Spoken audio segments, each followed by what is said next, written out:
Hello my dear student, welcome to Deepak classes. I hope आप लोग अच्छे होंगे और आपकी पढ़ाई बहुत अच्छी चल रही होगी। आज हम डिस्कस करेंगे अपना जो सैटेलाइट है उसका अंतिम पार्ट, ग्रेविटेशन में सैटेलाइट टॉपिक का, और उससे रिलेटेड हम कुछ पीवाईक्यू करेंगे। और इससे पहले मैंने बेसिक के बाद आप देखेंगे तो एनर्जी कंजर्वेशन, एस्केप वेलोसिटी, और लगभग हमने बहुत सारी चीज़ें डिस्कस कर ली हैं जितने भी पीवाईक्यू आते थे। और उसके साथ साथ हमने थोड़ी थोड़ी थ्योरी भी डिस्कस की है। तो उससे आपका, अगर आप रिवीजन करने के लिए आए होंगे तो आपकी अच्छे से प्रिपरेशन हो जाएगी। ठीक है, आज हमारा है सैटेलाइट करने से पहले थोड़ा सा हम कुछ करेंगे। वो क्या? तो देखो बच्चों, सैटेलाइट तो आपको पता ही है कि अर्थ के अबाउट, जैसे कोई किसी प्लेनेट के अबाउट या सन के अबाउट कोई भी प्लेनेट अगर घूम रहा है, जनरली हम उसको सैटेलाइट बोलते हैं। ठीक है, तो अर्थ के रिस्पेक्ट में हम सब कुछ देखते हैं कि अर्थ से किसी हाइट पे हम लॉन्च करा और उसके बाद वो मोशन कर रहा है, या आप बोल सकते हो रिवॉल्यूशन कर रहा है, तो वो सैटेलाइट है। ठीक है, जनरली सैटेलाइट पहली जो हमारे एनसीईआरटी में वो है जियो स्टेशनरी। ये मेरा टाइम बच जाएगा इसलिए मैंने ऑलरेडी लिख के आपके लिए रख लिया है। ठीक है, तो जियो स्टेशनरी क्या होता है बच्चों? साफ साफ लिखा हुआ है, आप चाहे एक स्क्रीनशॉट ले लें। ऐसा सैटेलाइट जो अर्थ के रिस्पेक्ट में हमें क्या लगे, स्टेशनरी। ठीक है, इसको हम जियो सिंक्रोनस सैटेलाइट, कम्युनिकेशन जितने भी होते हैं ये सब हमारे जियो स्टेशनरी होते हैं। इसकी प्रॉपर्टी काफ़ी इंपॉर्टेंट है, कभी कभी इसकी प्रॉपर्टी पूछी जा सकती हैं। प्रॉपर्टी ये है, इसका जो ऑर्बिट है बच्चों, उसको हम पार्किंग ऑर्बिट कहते हैं। क्यों? क्योंकि हमने एक बार अगर इसको किसी ऑर्बिट में प्लेस कर दिया या लॉन्च कर दिया, उसके बाद हमें फिर कोई एनर्जी की ज़रूरत नहीं पड़ेगी, ये अपने आप ही मोशन करेगा। दूसरा, इसका डायरेक्शन जो है, या आप बोल सकते हो सेंस ऑफ रोटेशन जो है, वो सेम एज अर्थ है। और अर्थ कहाँ से कहाँ को मूव करती है? West to east. आगे ये रिवॉल्व करता है बच्चों ऑर्बिट में, और ऑर्बिट कैसे होती है? Concentric and coplanar with equatorial plane. आगे देखें, अर्थ की तरह रोटेशन करता है, दैट मीन्स इसका टाइम पीरियड भी क्या होगा?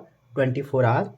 अच्छा जी, और इसकी जो वेलोसिटी होती है जनरली वो कितनी हो जाएगी? 3.08 किलोमीटर पर सेकेंड। ठीक है, हाइट कितनी होती है? ये एनसीईआरटी का डेटा है, 35600 किलोमीटर, ये आप ध्यान में रखना। और एक दूसरी टाइप की सैटेलाइट होती है जिसको हम बोलते हैं पोलर सैटेलाइट। तो जो पोलर सैटेलाइट है बच्चों, ये हमारी लो एल्टीट्यूड पे जो लॉन्च की जाती है सैटेलाइट, वो है लगभग 500 से 800। और these satellite revolve around the pole of earth in north to south direction. ये दो लाइन जो है आपकी एनसीईआरटी एग्जाम्पलर से उठाई गई हैं। एंगल बिटवीन इक्वेटोरियल प्लेन और ऑर्बिटल प्लेन, ठीक है, ये डायग्राम बना है, इसमें आप देख सकते हैं इक्वेटोरियल प्लेन और ऑर्बिटल प्लेन, उसके बीच में पोलर सैटेलाइट का एंगल 90 होगा, और जो इक्वेटोरियल प्लेन और ऑर्बिटल प्लेन है, ठीक है, और जियो स्टेशनरी का 0 होगा। तो ये बात आप ध्यान में रखिएगा। अब हम देखते हैं कुछ फॉर्मूले जो आपके बहुत इंपॉर्टेंट होने वाले हैं एग्ज़ाम के पॉइंट ऑफ व्यू से। तो सबसे पहला फॉर्मूला है एनर्जी का। तो जो बच्चों सैटेलाइट की एनर्जी होती है, सैटेलाइट एनर्जी के जो फॉर्मूले हैं, जनरली आप लॉन्च कर रहे हैं तो उसके पास काइनेटिक एनर्जी भी है, पोटेंशियल एनर्जी भी है, और टोटल एनर्जी भी है। समझ रहे हैं? टोटल कैसे आएगी? Kinetic plus potential. अब आप बताइए, जो काइनेटिक एनर्जी है, यहाँ पर मैं डेरिवेशन नहीं करा रहा हूँ आपको, मैं आपको यहाँ पर फॉर्मूले बता रहा हूँ, तो आप फॉर्मूले में अपना कमांड अच्छी करिए। ठीक है जी। अच्छा, अब फॉर्मूले क्या है देखिए। जो काइनेटिक एनर्जी का फॉर्मूला है, जनरली होता क्या है, काइनेटिक एनर्जी का आपने फॉर्मूला देखा होगा, 12mv², या आप बोल सकते हैं सर जी मास ऑफ अर्थ के रिस्पेक्ट में देख रहा हूँ मैं। और ये मास वह है जिसको आप जिस प्लेनेट को लॉन्च करने वाले हो, जिसको भेजने वाले हो, ओवर 2r। आर क्या है अभी मैं डायग्राम बनाऊंगा तो वहाँ पे आप समझ जाएंगे। ठीक है, अच्छा जी। दूसरा फॉर्मूला आप कह सकते हैं पोटेंशियल एनर्जी का, तो फॉर्मूला वही है अपना, -g mass of earth into mass of satellite over R. और टोटल एनर्जी अगर आप इन दोनों को ऐड करते हैं तो आपको मिलेगी g mass e into mass of satellite, और नीचे हो जाएगा 2 टाइम आर। तो जनरली जो आर है ना बच्चों, वो ये है, देखिए, अगर ये हमारा आर है रेडियस, और एच हमारी ये डिस्टेंस है जहाँ पर आपने लॉन्च करना है, ये इसकी ऑर्बिट है, ये एच है। तो यहाँ से लेके यहाँ तक की जो डिस्टेंस है ये आर है। तो आप ये बात ध्यान में रखना कि सेंटर से आपको डिस्टेंस लेनी है। ठीक है, अब यहाँ से आप थोड़ा सा इसको अगर रीअरेंज करें, इन्हीं फॉर्मूलों को एंगुलर मोमेंटम के टर्म में देखें, या आप ये देख लीजिए, ये और ये तीनों एनर्जी का जो रिलेशन है, ठीक है, जो काइनेटिक एनर्जी है वो क्या हो जाएगी, वो माइनस ऑफ टोटल एनर्जी हो जाएगी। काइनेटिक एनर्जी की वैल्यू क्या हो जाएगी, माइनस ऑफ टोटल एनर्जी। और वहीं जो पोटेंशियल एनर्जी होगी वो हमारी बच्चों 2 गुना होगी किसकी, टोटल एनर्जी की। ठीक है, ई लिख लेते हैं इसको, मैंने ई लिखा है टोटल एनर्जी को। और पोटेंशियल एनर्जी जो है वो हमारी -2 टाइम काइनेटिक एनर्जी हो जाएगी। तो ये रिलेशन है, इसको आपको ध्यान में रखना है। या आप ये भी कह सकते हैं sir kinetic energy equal to mod of potential energy by 2 equal to total energy. तो जैसे ही आपको किसी का भी रिलेशन पूछे, इससे आप कंपेयर कर सकते हैं। क्लियर है भैया, यहाँ तक सभी को कोई दिक्कत किसी को नहीं होगी। अगर आप इन्हीं फॉर्मूलों को एंगुलर मोमेंटम के टर्म में लिखते हैं, इसके टर्म में एंगुलर मोमेंटम के, तो एंगुलर मोमेंटम के टर्म में इसके फॉर्मूले हो जाते हैं L² 2 mr², और इसका हो जाएगा -L² ओवर mr², और इसका हो जाएगा -L² ओवर 2mr²। जनरली ये फॉर्मूले आपके वहाँ आज तक पूछे नहीं हैं, जेई में कभी कभी पूछ लिए जाते हैं, क्या पता कभी पूछ लें इसलिए मैंने लिख दिए। आपके वहाँ जो फॉर्मूले पूछे जाते हैं या तो ये और या ये। ठीक है, जहाँ पर मॉड लगाया बच्चों उसको नेगेटिव कर देना जब ये बनाओगे आप। जैसे आपसे कहेंगे कि इन दोनों में रिलेशन बताओ, तो काइनेटिक एनर्जी तो हमेशा पॉजिटिव होती है, तो पोटेंशियल एनर्जी इक्वल टू क्या हो जाएगा, -2 टाइम काइनेटिक एनर्जी। समझ रहे हैं, तो ये हमारे इससे रिलेशन आ गई। एक बहुत प्यारा सा यहाँ से हमारा ग्राफ बनता है जो आपके एम्स में बहुत पूछा जाता था पहले से। अगर हम y एक्सिस पे एनर्जी डालें और x एक्सिस पे हम डाल दें डिस्टेंस, ठीक है, तो y पे एनर्जी और x पे डिस्टेंस, तो हमारा जो काइनेटिक एनर्जी है वो पॉजिटिव है, तो 1/r का ग्राफ तो ऐसे ही बनता है। तो ये हमारी काइनेटिक एनर्जी को दिखाता है, और पोटेंशियल एनर्जी का ये हमारा टोटल एनर्जी को दिखाता है, और पोटेंशियल एनर्जी का ये दिखाता है। ठीक है, अब एक बात और इम्पॉर्टेंट इसमें, इसको आप दिमाग में बिठा लीजिए, मैं नोट करके लिख रहा हूँ बच्चों। ये है बात कि जो देखो काइनेटिक एनर्जी है उसमें भी 1/r है, पोटेंशियल एनर्जी में 1/r है, टोटल एनर्जी में भी 1/r है। अगर आप r को इंक्रीज करोगे तो इनमें क्या इफेक्ट पड़ेगा, आप सोचेंगे सारे घटेंगे, तो ये गलत बात है। देखो r बढ़ाएंगे सिर्फ और सिर्फ काइनेटिक एनर्जी हमारी घटेगी, ठीक है, पोटेंशियल एनर्जी बढ़ेगी हमारी और टोटल एनर्जी भी बढ़ेगी। क्यों, देखो ये तो घटाने की कोशिश करेगा लेकिन बाहर से क्या है माइनस, इसकी वजह से क्या हो जाएगी, बढ़ने लग जाएगी। ठीक है, इसी की वजह से ग्राफ भी नीचे आए। समझ रहे हैं, अगर r को डिक्रीज करोगे तो काइनेटिक एनर्जी क्या हो जाएगा, r अगर डिक्रीज करोगे तो काइनेटिक एनर्जी बढ़ेगी, और पोटेंशियल एनर्जी क्या हो जाएगी, r अगर कम करोगे आप, इसको बढ़ना चाहिए था लेकिन माइनस की वजह से घटेगी। ठीक है, तो ये कई बार, इस बार तो जेई में भी पूछा जाने लगा है, लेकिन पहले नीट में आता था। समझ रहे हैं, तो ये तो हमारी थोड़ी बहुत थ्योरी थी। आगे हम 2-4 फॉर्मूले और देखते हैं।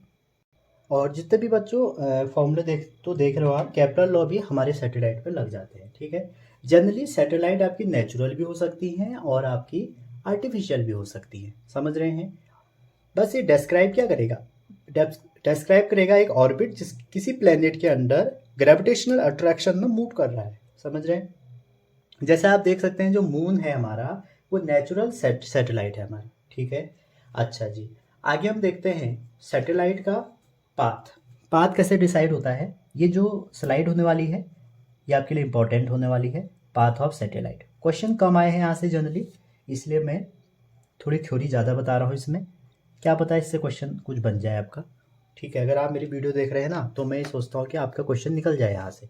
समझ रहे, अच्छा जी, तो कंडीशन ये है, अगर आपकी v जो है, जो आपकी वेलोसिटी है, जिस वेलोसिटी से आपने फेंका है, अगर वो v0 हो जाए, v0 मतलब v ऑर्बिटल हो जाए। अब आप कहेंगे सर ऑर्बिटल कितनी होती है, तो जो ऑर्बिटल वेलोसिटी होती है, ऑर्बिटल की जो वैल्यू है हमारी वो होती है √gm/r। तो अगर हमारी सैटेलाइट की जो वेलोसिटी है, जिस वेलोसिटी से आपने फेंका वो ऑर्बिटल के बराबर है, तो जो हमारा ऑर्बिट होगा वो सर्कुलर ऑर्बिट का होगा। ये आपके उसमें बहुत कम पूछा गया है, जेई वालों के लिए बहुत ज़्यादा पूछा गया है। और मेरा ये है कि आपको जो क्वालिटी है एजुकेशन की बहुत अच्छी दी जाए, कभी भी पूछा जा सकता है ना। देखो, नीट और जेई में बहुत थ्योरी में बहुत कम डिफरेंस है, बस मैथमेटिक्स का है। वहाँ क्वेश्चन में मैथ ज़्यादा आती है, यहाँ तुम्हें कम आती है। तो ये तो थ्योरी है ना, ये तो पूछी जा सकती है। अच्छा जी, अगर आपका जो v है, जो स्पीड जिससे आप फेंक रहे हैं, ये ऑर्बिटल से कम हो गया, तो क्या होगा बच्चों? तो हमारा स्पाइरल पाथ बनेगा, ठीक है। और बाद में फॉल ऑन अर्थ, अर्थ में गिर जाएगा, जैसे रदरफोर्ड साहब का मॉडल था वही, ठीक है। अगर इससे ज़्यादा हो जाएगा, अगर आप देखिए ये हो गया, चलो अगर आपका वी नॉट से तो ज़्यादा हो गया, लेकिन वी एस्केप से कम हो गया, ये एक ही पॉइंट है। अगर आपकी जो वेलोसिटी है वो ऑर्बिटल से, वी एस्केप कितनी होती है, लास्ट हमने वीडियो में इसी क्वेश्चन किए थे, वी एस्केप होती है हमारी √2gm/r। तो अगर ये होता है बच्चों, तब क्या होगा इस केस में, हमारा जो शेप है ऑर्बिट, शेप ऑफ ऑर्बिट लिख देता हूँ यहाँ पे, वो हमारा कभी डिटेल में डिस्कस करेंगे ऐसा ही क्यों हुआ। फिलहाल आप अपने एग्ज़ाम पे फोकस करो। इलिप्टिकल हो जाएगा, कम में अगर बराबर है तो सर्कुलर, अगर कम है तो स्पाइरल और गिर जाएगा नीचे, आधा ही बन पाएगा। अच्छा जी, अगर वी ऑर्बिटल से ज़्यादा है लेकिन एस्केप से कम है तो हमारा इलिप्टिकल हो जाएगा, ठीक है। अच्छा जी, अगर हमारा वी एस्केप के बराबर हो जाए, तो एस्केप के बराबर होने पे हमें पैराबोलिक मिलेगा, पैराबोलिक। और अगर एस्केप से भी ज़्यादा हो जाए तो फिर क्या होगा, हाइपरबोला, हाइपरबोला मिलेगा। और यहीं से एस्केप वेलोसिटी का कंसेप्ट आएगा। सैटेलाइट एस्केप हो जाएगी हमारी ग्रेविटेशनल पुल से, हाइपरबोला बनते ही बाहर निकल जाएगा। हाइपरबोला का शेप ऐसे होता है लगभग, ठीक है, सीधा बाहर निकल जाएगा ग्रेविटेशनल पुल से। तो ये हो गया, ये हो गया, कम वाला भी हमने आपको बता दिया, ठीक है। तो ये था हमारा शेप ऑफ प्रोजेक्टाइल, ये आप समझ गए होंगे, इसको आप ध्यान में रखिए। पहले बहुत क्वेश्चन पूछे गए हैं यहाँ आपके एम्स में, अब धीरे धीरे अगर पीछे पहुँच गया एग्जामिनर तो यहाँ से क्वेश्चन जरूर दागेगा। ऑर्बिटल वेलोसिटी और एस्केप वेलोसिटी ऑलरेडी हम बात कर चुके हैं, इसमें मैं ज़्यादा बात नहीं कर रहा हूँ, ठीक है। बस ये ध्यान रहे, जो आर है बच्चों, ये आर तो अभी डिस्टेंस है सरफेस पे। अगर आपका डायग्राम या आपका जो ऑर्बिटल ऐसे पूछ दी जाए कि ये आर है और एच हाइट पे बताओ, यहाँ पर बताओ, समझ रहे हो, तो यहाँ पे जो ऑर्बिटल हो जाएगी उसकी जो वैल्यू हो जाएगी वो कितनी हो जाएगी, v=√gm/r+h। ये बात आप ध्यान रखना, ठीक है। ये जो ऊपर वाली बात थी हमारी, ये वाली, ये सेंटर पे थी, ये सरफेस पे थी, ठीक है। तो अगर किसी हाइट पे पूछा जाएगा तो आपको क्या करना पड़ेगा, जो डिस्टेंस है वो रेडियस में फिर h ऐड करना पड़ेगा, ठीक है। अच्छा जी, अब gm जो है, जी आप जी के फॉर्म में भी लिख सकते हो इस फॉर्मूले से, ठीक है। अच्छा जी, आगे इसमें थोड़ा सा ध्यान दें, जो ऑर्बिटल वेलोसिटी है बच्चों, इसके बारे में थोड़े से कुछ थ्योरेटिकल बातें बता देता हूँ। जो ऑर्बिटल वेलोसिटी है ये हमेशा always along the tangent to orbit होगी, टू ऑर्बिट, ऑफ कर लीजिए, ऑफ ऑर्बिट। दूसरी बात, एक वर्ड आता है क्लोज, क्लोज टू अर्थ। तो क्लोज टू अर्थ का मतलब ये होता है एच जब जीरो हो जाएगा, ठीक है। इसमें अगर एच हमारा जीरो हो जाएगा तो आपका जो ऑर्बिटल स्पीड हो जाएगी वो कितनी हो जाएगी, ये हो जाएगी। तो इसकी जो वैल्यू है वो कितनी होती है, जी आपको पता है, एम आपको पता है, आर आपको पता है, ठीक है। तो सबकी वैल्यू रखोगे तो ये आएगा लगभग 7.9 किलोमीटर पर सेकेंड, समझ रहे। तो ये बात आप ध्यान रखना। अब बात आती है थर्ड, टाइम पीरियड की। तो टाइम पीरियड की भी वही कहानी है, time period, time taken by satellite to go once around the earth. तो टी इक्वल टू क्या हो जाएगा, 2πr/v, ठीक है। और यहाँ पर आप जैसे ही इसको सॉल्व करेंगे तो 2π√v की वैल्यू आप ये वाली रख दोगे, जब ये वाली रखिए तो ये हो जाएगा r³। इसको मैं ना h लिया है मैंने, तो r इक्वल टू मैं r+h कर लेता हूँ, r³ ओवर ये। तो ये हमारा टाइम पीरियड होता है। और टाइम पीरियड जो होता है बच्चों, ये मास ऑफ सेंट्रल बॉडी पे डिपेंड करेगा, रेडियस ऑफ ऑर्बिट पे करेगा, ठीक है। इंडिपेंडेंट किसके होगा? जिसके अबाउट मोशन कर रहा है जो भी सैटेलाइट, ऑर्बिटिंग बॉडी के मास पे डिपेंड टाइम पीरियड नहीं करेगा। एक और बात, अगर एफ आपका 1/r⁴n है तो डायरेक्ट आप टाइम पीरियड कह सकते हैं कि वो r⁴n+1/2 होगा। और जो आपके ऑर्बिटर स्पीड है वो 1/√r⁴n−1 होगा। ये थोड़ी सी शॉर्ट ट्रिक है जो आपके एग्ज़ाम में आपको काम आएंगी। चलिए अब क्वेश्चन पे जाते हैं। पहला क्वेश्चन है बच्चों हमारा नीट 2019 ओडिशा का। तो सैटेलाइट का क्वेश्चन है 2019 का है हमारा आज पहला क्वेश्चन। क्वेश्चन क्या कह रहा? The time period of a geostationary satellite is 24 hour at a height इतना। तो मान लीजिए ये हमारा एक अर्थ का सरफेस है, किसी हाइट h पे जो टाइम पीरियड है TH लिख लेता हूँ इसको मैं, वो है 24 आवर। और जो हाइट है बच्चों ये h जो है, ये h हमें वो दे रहे हैं 6 रेडियस ऑफ अर्थ। आगे कह रहे हैं the time period of another satellite whose height is इतना। तो एक दूसरे सैटेलाइट का टाइम पीरियड बताओ, मैं H1 कर लेता हूँ उसका। और जब H1 जो हाइट है वो कितनी हो जाए? 2.5 आर हो जाए, ठीक है। तो वैसे तो ये जो क्वेश्चन है बच्चों, ये क्वेश्चन हमारा किसका है?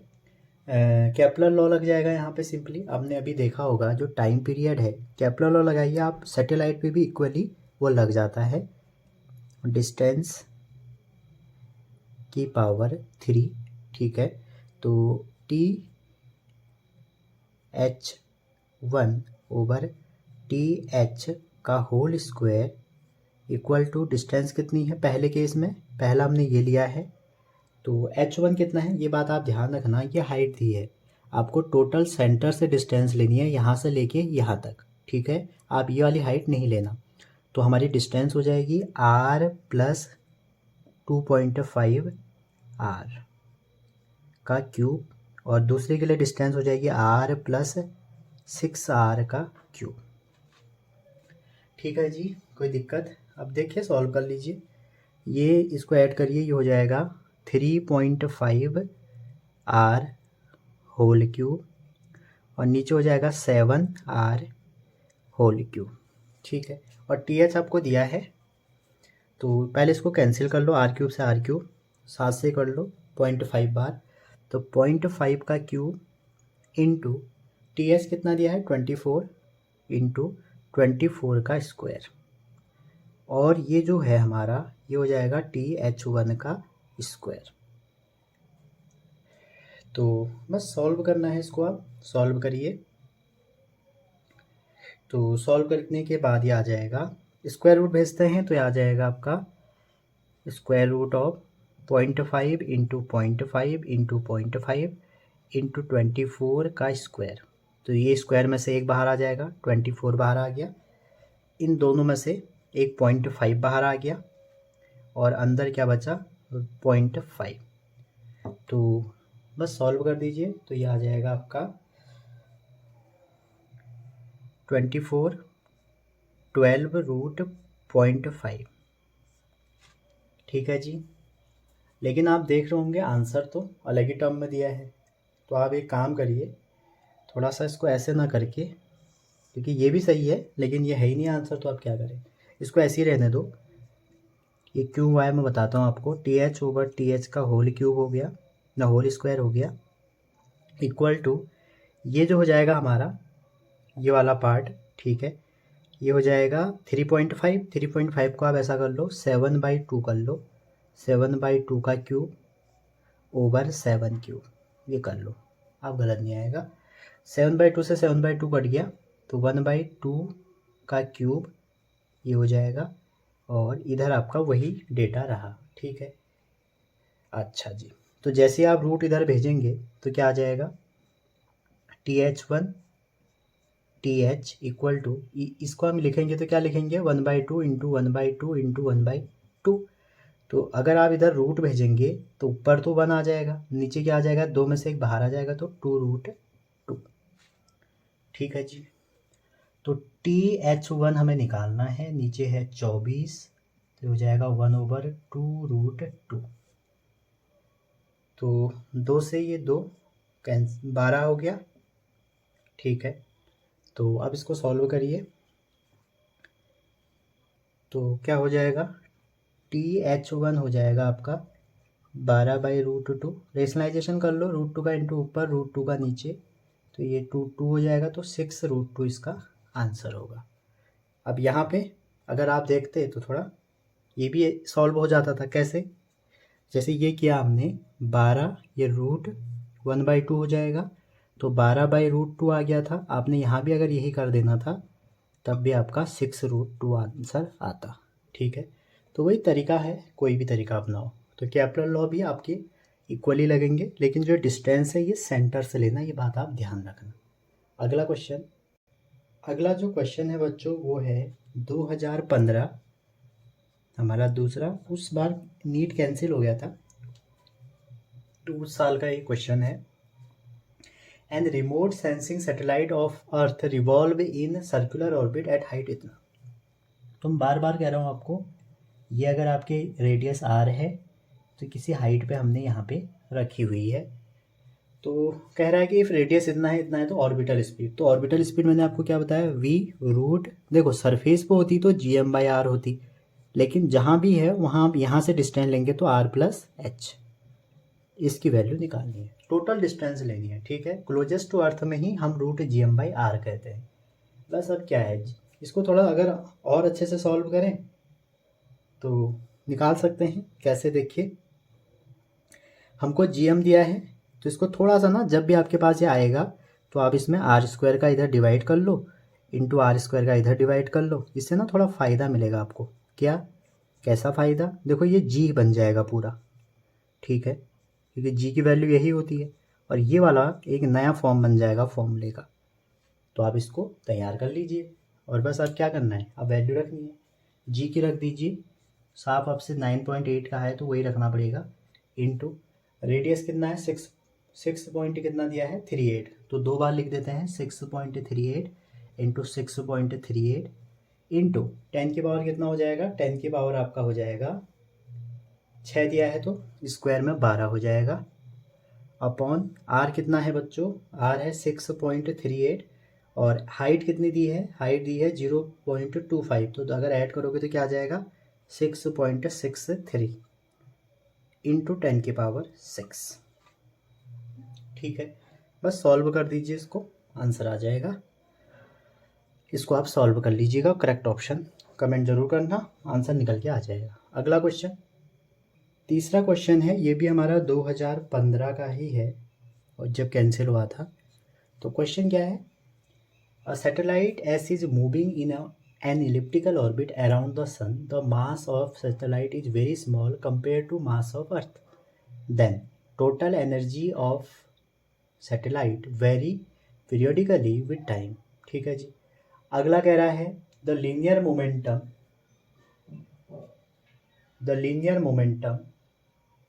of satellite remain constant. तीसरा कह रहा है the acceleration of satellite is always directed towards the center of Earth. और लास्ट पॉइंट है the angular momentum of satellite about the centre of earth change in direction but its magnitude remain constant. पहली बात आपको पूछा है इसमें कि सही क्या है। ठीक है, तो जब हमारा सैटेलाइट मूव कर रहा है, जैसे मान लीजिए कोई अर्थ सरफेस पे हमारा सैटेलाइट मूव कर रहा है, मैं आपसे क्या कहा, मान लीजिए सैटेलाइट ऐसा है, ठीक है, तो इस पे केपलर लॉ लगते हैं। अगर केपलर लॉ लगेंगे तो आप कह सकते हैं जो एंगुलर मोमेंटम है वो कांस्टेंट होगा, पहली बात। सेकंड लॉ यही कहता है, एंगुलर मोमेंटम कांस्टेंट होगा, और यहाँ से आप ये कह सकते हैं टॉर्क उस पर 0 लगेगा, और जो फोर्स होगा वो उस पर रेडियल डायरेक्शन पे लगेगा, रेडियल डायरेक्शन पे लगेगा, और रेडियल डायरेक्शन में कहाँ की ओर, रेडियस की तरफ, टूवर्ड्स सेंटर, टूवर्ड्स सेंटर। और अब इसमें जो टोटल एनर्जी है अब ये सब है तो एनर्जी तो कंजर्व ही रहेगी। अब देखते हैं क्या हमारे ऑप्शन है। पहला ऑप्शन एनर्जी कर रहा है चेंज होगी, गलत। Linear momentum remain constant in magnitude, बिल्कुल गलत।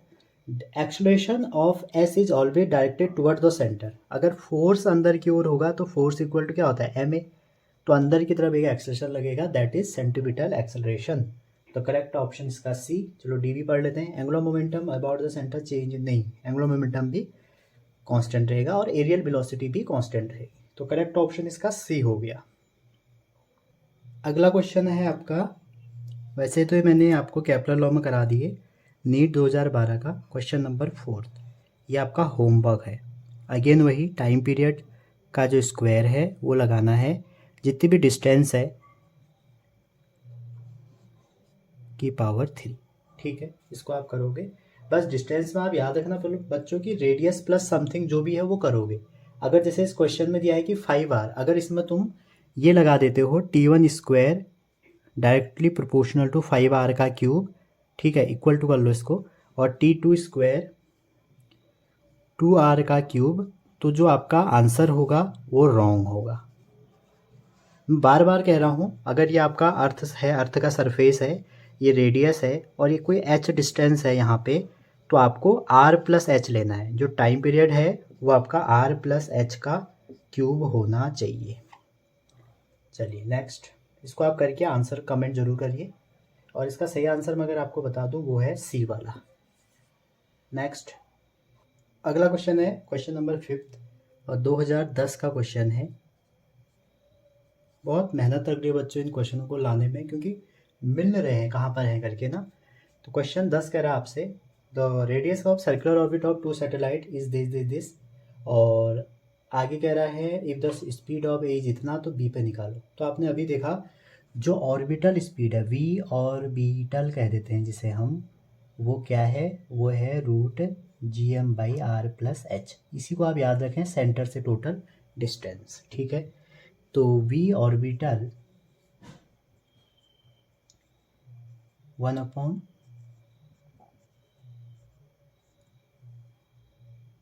तो डिस्टेंस पे क्या हो रहा है, या आप ये भी लिख सकते हैं 1/रूट डिस्टेंस। तो आपको क्वेश्चन में क्या दिया है, क्वेश्चन में दिया है कि अगर डिस्टेंस 4r और r है, तो 4r पे जो आपकी ऑर्बिटल है उसके करस्पॉन्डिंग कितनी है 3v a की, और b की आपसे कहा है कि अगर उसका r है तो उसका कितना होगा ऑर्बिटल, ठीक है। तो लगा दीजिए, 2 के लिए लगा लीजिए। मान लीजिए ये v1 है, ये v2 है, ये r1 है, ये r2 है। तो v2/v1 इक्वल टू कितना हो जाएगा, रूट में चले जाएगा, तो r1/r2 रख दीजिए साहब वैल्यू। r1 है 4r, ये है r, v2 हमें निकालना है, v1 है हमें 3, तो r से r कट गया, निकल के आया 2, तो v2 कितना आ जाएगा 2 × 3। एक बात ध्यान रखना, जब भी ना आपको ऐसे निकालना पड़ता है तो जो वैल्यू निकालनी है उसको ऊपर रखिए आप, बाद में आपको रेसिप्रोकल नहीं करना पड़ेगा, आपका थोड़ा टाइम भी बचेगा। तो आंसर हो जाएगा 6, ठीक है, और 6v। चलिए, क्योंकि पहला जो है वो 3v है ना, तो ये 6v हो जाएगा।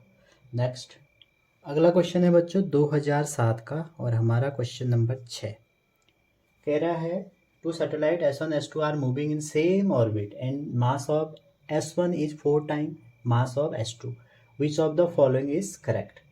तो मास के बारे में पूछा है, कह रहा है potential energy of earth and satellite in 2 case are equal, ठीक है। अच्छा, दोनों का सेम है, सेम ऑर्बिट पे है, तो सेम डिस्टेंस पे तो नहीं है ना, तो पहला तो गलत है। दूसरा करेक्ट देखना है आपको। दूसरा कह रहा है S1 S2 are moving with the same speed. तो अगर आप यहाँ देखें, जो हमारी ऑर्बिटल वेलोसिटी है ये मास ऑफ सैटेलाइट पे डिपेंड नहीं करती है, तो बोथ सेम स्पीड होगा। वहाँ पर देखो आप, जो पोटेंशियल एनर्जी है वो, अगर आप कहते हैं कि सर सर्कुलर ऑर्बिट में ही मूव कर रहा है, लेकिन आपको पता होगा पोटेंशियल एनर्जी क्या होती है Gm1m2/r, तो मास तो अलग अलग है ना दोनों के, 4 टाइम का है मास, तो पहला तो गलत है। दूसरे में क्या है, दूसरे के फॉर्मूले में वो हमारे सैटेलाइट के मास पे डिपेंड नहीं करती, जो v होता है हमारा वो क्या होता है √gm/r। ये m क्या है, अर्थ का मास, ठीक है, और डिस्टेंस जो भी है अगर सर्कुलर में मूव कर रहा है तो आर, तो दूसरा सही हो गया। तीसरा अगर है काइनेटिक एनर्जी, नहीं काइनेटिक एनर्जी में भी मास आता है और टाइम पीरियड में भी, ठीक है। टाइम पीरियड का अगर आपने एक्चुअल फॉर्मूला देखा होगा उसमें मास आता है, समझ रहे हैं। तो इसका करेक्ट ऑप्शन बी हो गया। नेक्स्ट क्वेश्चन 7 है 2005 का, नीट 2005 में आया हुआ क्वेश्चन है। कह रहा है कि for a satellite moving in orbit around the earth the ratio of kinetic energy to potential energy. मैंने आपको एक फॉर्मूला बताया था, kinetic energy equal to sorry इसमें मॉड मत लगाइए, ये तो पॉजिटिव ही होती है, ये equal to potential energy, sorry total energy. और यही बच्चों आपका मॉडर्न फिजिक्स में बोर एटम के लिए भी वैलिड है। अब आपसे पूछा है काइनेटिक और पोटेंशियल का रेशियो निकालना है, तो के अभी तो रेशियो मॉड में ले लीजिए, ये दोनों को इक्वल कर दो। तो रेशियो अगर किसका निकालना है, काइनेटिक टू पोटेंशियल, तो इसको नीचे भेज दो तो कितना आ जाएगा 1/2। तो करेक्ट ऑप्शन क्या हो जाएगा 1/2। अगर आपका साइन भी पूछा जाता +1/2 -1/2 तब क्या होता, तो काइनेटिक एनर्जी जो हो जाती -u/2 हो जाती। जहाँ पर भी मॉड लगाया माइनस कर लो, तो आंसर होता उस केस में -1/2। और टोटल एनर्जी और इसका पूछा जाता तो काइनेटिक एनर्जी क्या हो जाती माइनस ऑफ ई, तो ई -1, मॉड मतलब माइनस, तो जब भी इनका यूज़ करोगे मॉड में आप माइनस यूज कर लेना। नेक्स्ट अगला क्वेश्चन है क्वेश्चन नंबर 8, और ये आया था हमारा, क्योंकि क्वेश्चन ही नहीं है ना बच्चों इस टॉपिक के, कम से कम 10 तो होने ही चाहिए ना, इसलिए मैं 1996 में पहुंच गया हूँ। क्वेश्चन कह रहा है कि एक बॉल ड्रॉप करी है from a satellite revolving around the earth at height इतना, the ball will continue to move. 4 option दिए हैं, तो इसमें देखो जो सही ऑप्शन है वो बी वाला होगा। क्यों? क्योंकि जो ऑर्बिटल स्पीड है सैटेलाइट की वो मास ऑफ सैटेलाइट पे डिपेंड नहीं करती है। तो अगर वो मास पे डिपेंड नहीं करती है तो जो बॉल है वो बिहेव करेगी एज अ सैटेलाइट, और कंटिन्यू कहाँ करेगी, move with same speed in original orbit. तो इसका ऑप्शन होगा बी। तो ऐसे क्वेश्चन अगर आते हैं तो आप सही कर सकते हैं, ठीक है। तो इतने ही क्वेश्चन है बच्चों, बाकी आपको ग्रेविटी आपने पढ़ लिया होगा, और ग्रेविटी से आप क्या कर सकते हैं, रिवाइज कर सकते हैं। अगर आपको कोई क्वेश्चन समझ में नहीं आया है तो आप मुझे कमेंट करके बताइए। अगर लगेगा मुझे कि हाँ ये सही है तो मैं आपको ज़रूर उसका रिप्लाई करूँगा, ठीक है। अब देखो जो वो अलग काइनेटिक एनर्जी और एनर्जी का क्वेश्चन वो आया नहीं है, लेकिन नीट में वो बहुत पहले आया था कि काइनेटिक एनर्जी बढ़ेगी, टोटल एनर्जी बढ़ेगी या घटेगी, तो मैंने आपको पहले ही बता दिया।